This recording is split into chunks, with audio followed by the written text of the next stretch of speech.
King is without a question one of the best Fortnite players of all time, showing not only incredible skill but also an incredible strategic mind. Now, more than 5 years into his career, he seems to be doing better than ever, and today we're going to dive into his story. Before we jump into the action, a quick shout out. If you're vibing with this content and want to support the channel, here's the code Zenko in the item shop. Born on April 22, 2006 in Buenos Aires, Argentina, King began his Fortnite journey at the age of 11, entering the game that would change his life without knowing it. When the World Cup was announced in April 2019, King, who had just turned 13, entered the competitive scene. At the time, he was an unknown player, and no one could have predicted the remarkable journey that was about to unfold. In the Brazilian region, where all the 7 solo and 3 duo slots were available for the World Cup, King and Nick emerged as the only duo to qualify in both game modes. For King, qualifying for the World Cup was more than just an opportunity to compete with best Fortnite world players. Having never left the country, he suddenly found himself in New York, playing in one of the most important stadiums in the US. It was surreal. On June 28, game after game, King delivered stellar performances. A revelation of the tournament, he captured everyone's attention by finishing 5th, just 2 points out of the top 2. He stood as the best representative of a region that few had believed in. In Argentina, King became a star. From kids to grandparents, everyone was talking about the boy who won 5 million raised, over 900k USD at the age of 13. Even the president of the country called him to say, "King, what you did with Fortnite was amazing. Very crazy." He was a real superstar in Argentina. But after that, King victories didn't stop. A few months after the World Cup, the FNCS format began with trios. He teamed up with X-Zone and Toxic, and they secured a 2nd place in the FNCS Grand Final. In 2019, he was without a doubt the star of the region. He started the year as nobody and ended it as a role model for many, all at the age of 13. However, after the FNCS, King distanced himself a bit from the game. He no longer dominated the leaderboards. In the squad FNCS, he placed 13 in the grand final and top 5 in the next FNCS in duo. But expectations were high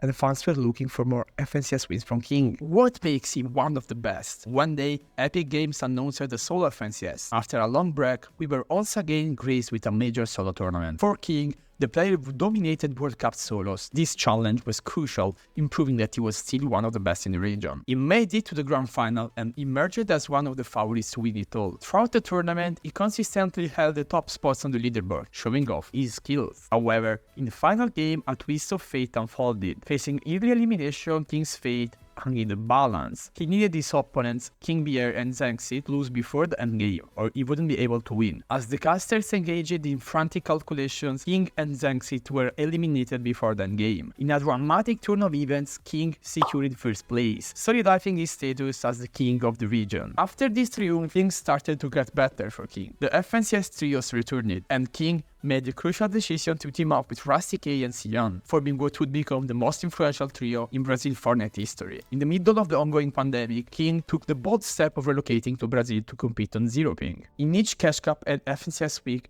the trio of King, Rusty K, and Sion dominated the competition, winning and consistently placing high. During the first FNCS week, they achieved an unprecedented feat, setting a world record by winning 11 out of 12 matches. The madness didn't stop there, as in the 2nd week of FNCS, they achieved another impressive feat, winning out of 12 matches, barely missing their own world record. They were a force to be feared, destroying opponents left and right. Everyone during this FNCS confidently predicted that they would easily secure a top spot. However, a small problem occurred in week 3, when they failed to qualify, allowing other teams to gain confidence. While the big finals day arrived, they were in 2nd place, behind Frosty, Riddle and Kurtz, who managed to take the top spot. During this time, King also participated in Faze 5, a competition organized by the Faze Clan to recruit new members to the team. Introducing himself, King said, Faze Clan, ya que es una de las organizaciones más grandes del mundo. También me gusta demasiado la comunidad que tienen entre Faze y los jugadores.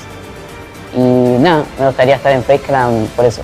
The competition consisted of several phases, in which contestants had to create videos based on specific criteria and share them on social media. Not surprisingly, King's video received the most views of any of the Faze 5 entries. Today, that video has an impressive 30 million views. Naturally, he won the competition and secured one of the 5 spots in the Faze Clan, one of the most prestigious organizations in the world. By the time 2020 came to a close, King stood as one of the most influential players, not only for his competitive achievements, but also for his impactful content creation. the kid really took off. Quite a cool story. King is for sure the best, but now enter the problems. In 2021, he had a mix of good and bad moments. He secured a win in an MFNCS alongside Xian and Kadu, but the rest of results were poor. Towards the end of 2021 and throughout 2022, King distanced himself from the game. He wasn't grinding at all. No one saw him as the guy who was striving to be the best and win everything. In 2022, he won the Underlegit Zone World Championship with P18, but it was a creative tournament that didn't have much meaning. At the beginning of the year, however, the announcement of the World Championship in Denmark served as one of the catalysts for Prime King's return. In Major 2, he teamed up with Fazer, who left the game a year and a half earlier. Now, Fazer found himself playing alongside King, who was coming off his worst year in 2022, and against all odds, no one believed in them. They gradually began to win tournaments, making waves in the competitive scene and attracting attention. After a lot of hard work and dedication, they managed to win Major 2. They stood out as one of the few duos in the world, and I'm not even sure if there were others who managed to win 2 FNCS Global Championships in the same year. However, their performance at the World Cup Championship was below expectations. They didn't make it to the finals and didn't make it past qualifying rounds, leaving everyone expecting more from the formidable duo. Ahead of 2024, King announced his move to Europe, specifically Germany, alongside Fazer. The two will compete in the most challenging region. Will King be able to dominate Europe and maintain his status as the king of Fortnite? We will find it out in the next few weeks.